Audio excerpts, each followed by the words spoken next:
थावे मंदिर में करोड़ों रुपए के गहनों की चोरी होती है। इसके बाद दीपक राय नाम के एक व्यक्ति को पुलिस गिरफ्तार करती है और उस दीपक राय का एक वीडियो वायरल होता है जिसमें वो लड़का इस बात को कहता है कि हमने यहां चोरी नहीं की है बल्कि हमें फंसाया जा रहा है। इसके बाद सोशल मीडिया पर हमने देखा कि एक बड़ा धड़ा ऐसा है जो कहता है कि जिसको गिरफ्तार किया गया है और सीसीटीवी फुटेज में जो व्यक्ति दिखाई पड़ रहे हैं उनमें और इनमें किसी प्रकार का कोई मैच नहीं होता है। जिस कटर का उपयोग चोरी करने के लिए किया गया था, जो सीसीटीवी फुटेज में दिखता है और पुलिस जब्त करके जिस कटर को दिखाती है, उस दोनों में दिखाया जाता है कि देखिए कैसे अंतर है। जिस लड़के को पुलिस गिरफ्तार करती है उस लड़के के एक और भाई हैं जिनका नाम मोहित राय है। उनके बारे में सोशल मीडिया पर कहानी कही जाती है कि वो बड़े ट्रांसपोर्ट के बिजनेस में इन्वॉल्व हैं और 100 से ज्यादा ट्रकों को संचालित करते हैं।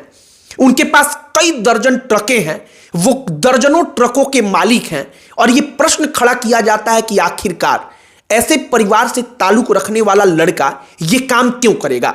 हालांकि दीपक राय पूर्व में कई मंदिरों में चोरी कर चुका है, यह बात भी सच है, लेकिन हमने एक जगह पर देखा कि एक नेताजी कहते हैं कि भूमिहार किसी मंदिर में चोरी नहीं कर सकता और लोकल स्तर पर इन तमाम बातों का प्रभाव कितना ज्यादा होता है। हमने सब कुछ सोशल मीडिया पर देखा तो हमने तय किया कि जरा इस पर चर्चा जरूर करें। सारी कहानी बताएंगे, जो प्रश्न खड़ा हुआ है और क्यों प्रश्न वाकई में गंभीर है इसके बारे में भी बताएंगे। लेकिन आगे बातचीत करने से पहले हमारा नमस्कार स्वीकार करिए। हमारा नाम मोहित कुमार सिंह है। सबसे पहले जो प्रश्न लोगों के मन में आता है कि अगर चोर पकड़ा जा चुका है दीपक राय तो वो गहना बरामद हो जाना चाहिए। जो करोड़ों रुपए का आभूषण है मां का वो मिल जाना चाहिए। लेकिन अब तक, जब तक हम वीडियो शूट कर रहे हैं तब तक पुलिस के हाथ खाली है। वो केवल एक दीपक राय नाम के लड़के को, जो उत्तर प्रदेश के गाजीपुर का रहने वाला है, उसको पकड़ चुकी है, लेकिन इसके बाद आभूषण की बरामदगी नहीं हुई है। कहने का मतलब, जो प्रथम दृष्टया पुलिस ने दीपक राय को पकड़ने के बाद कहा, जो पहली जानकारी दी गई, कहा गया कि दीपक राय ने खुद स्वीकार कर लिया कि हां हमने चोरी किया है और गर्लफ्रेंड से लेकर के ना जाने कौन कौन सी कहानियां प्रचारित की गई। तो आखिरकार उस लड़के ने आभूषण कहां रखा है, पुलिस अब तक इसके बारे में पता क्यों नहीं लगवा पाई। दूसरी एक और बात है, वो लड़का अगर सच में इतना शातिर है कि वो आभूषण को चोरी करके कहीं ऐसी जगह छुपा सकता है कि पुलिस उसकी गिरफ्तारी के बावजूद उसे हासिल नहीं कर पा रही है, तो जिस कटर से उसने मंदिर में चोरी किया, जिस कपड़े का उसने उपयोग किया था मंदिर में चोरी के दौरान, आखिरकार वो कटर और कपड़ा लेकर के साथ में क्यों बैठा हुआ था? वो कटर और कपड़ा उसने क्यों नहीं छुपाया? ये 2-4 प्रश्न हैं जो सोशल मीडिया पर घूम रहे हैं। तीसरा एक और प्रश्न है जो हमने देखा कि कई सारे लोकल न्यूज पोर्टल और कई सारे अलग अलग सोशल मीडिया जो पेज से हैं उसके माध्यम से उठाया जा रहा है कि कटर का जो ग्रिप है, उस ग्रिप को जो पुलिस ने बरामद किया है वो किसी और रंग का और किसी और तरीके का है, जबकि जो सीसीटीवी फुटेज में दिखता है उसमें उसका ग्रिप काले रंग का दिखाई पड़ता है जो उभरा हुआ है। लेकिन पुलिस जो कटर दिखाती है पीले रंग का, वो कुछ उसमें अंतर होता है। इसको लेकर के सवाल उठता है। अब आइए दीपक राय के ऊपर, और हमने इसी दौरान सोशल मीडिया पर एक पोस्ट देखा जिस पोस्ट को संभवतः लाखों लोगों ने देखा है और हजारों लोगों ने उसको लाइक किया है। और वो पोस्ट एक बीजेपी के नेता हैं, विजय राय नाम है उनका है, जिसमें वो लिखते हैं कि कोई भूमिहार मंदिर में चोरी नहीं कर सकता। हालांकि जहां तक संभवतः हमें लगता है कि यह बात तार्किक तौर पर बिल्कुल गलत है। किसी की जाति इस बात को बिल्कुल इंगित नहीं करती कि कौन मंदिर में चोरी करेगा और नहीं करेगा। और दीपक राय नाम का वो लड़का खुद इस बात को मानता है और पूर्व में कई सारे मामले दर्ज हैं कि वो मंदिरों में चोरी कर चुका है। और ऐसी कई सारी कहानियां हैं जो समय आने पर आपको हम सुनाएंगे, बताएंगे कि आखिरकार जातियों के नाम पर अगर किसी का हम बचाव करेंगे, जो सच में अपराध होता है उसका भी बचाव करेंगे, तो वो कैसे भारी पड़ता है। जाति के नाम पर कम से कम अपराधी तो नहीं बचाया जाना चाहिए। अब आइए तीसरे प्रश्न पर कि सब कुछ अगर वाकई में पुलिस के मुताबिक ठीक है, एक और कहानी जो अब चर्चा में आ चुकी है कि वो लड़का थाईलैंड में कांटेक्ट करता है, जिससे कांटेक्ट करता है उन लोगों का कनेक्शन पाकिस्तान से था, मतलब कि मामला इंटरनेशनल तक जा चुका है।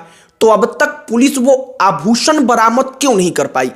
हो सकता है कि वो गहना बरामद कर ले, लेकिन सवाल फिर भी गंभीर है कि अगर चोर जो असल मुजरिम था वो पकड़ लिया गया, इसके बावजूद कई दिन का समय बीत गया, लेकिन आभूषण की बरामदगी क्यों नहीं हुई और तमाम अलग अलग प्रकार की कहानियां निकल करके सामने आती रहीं। बाकी जाति का एक अलग प्रभाव होता है। जो लोकल नेता जातियों का नाम लिख करके अगर ये कहने लगते हैं कि फला जाति का तो अपराधी हो ही नहीं सकता, ये फला जाति का है इसीलिए वो अपराध कर ही नहीं सकता, हमें लगता है कि इससे ज्यादा कुतर्क कुछ और नहीं हो सकता। और विशेष बात यह है कि जो लोग इन बातों को लिखते हैं करते हैं, उनके ही दामन पे ना जाने कितने छींटे लगे हैं, उनके दामन पे ना जाने कितने प्रकार के दाग पहले से मौजूद हैं। सोशल मीडिया पर ये तमाम चीजें चल रही हैं, इसका प्रभाव अत्यधिक होता है। इसीलिए हमने तय किया कि सोशल मीडिया पर जो चीजें चल रही हैं सबसे पहले उस पर ही चर्चा करेंगे। अब सबसे अंतिम में, क्या वाकई में पुलिस ने इस केस को सॉल्व कर लिया है? इसका जवाब है कि बिल्कुल नहीं।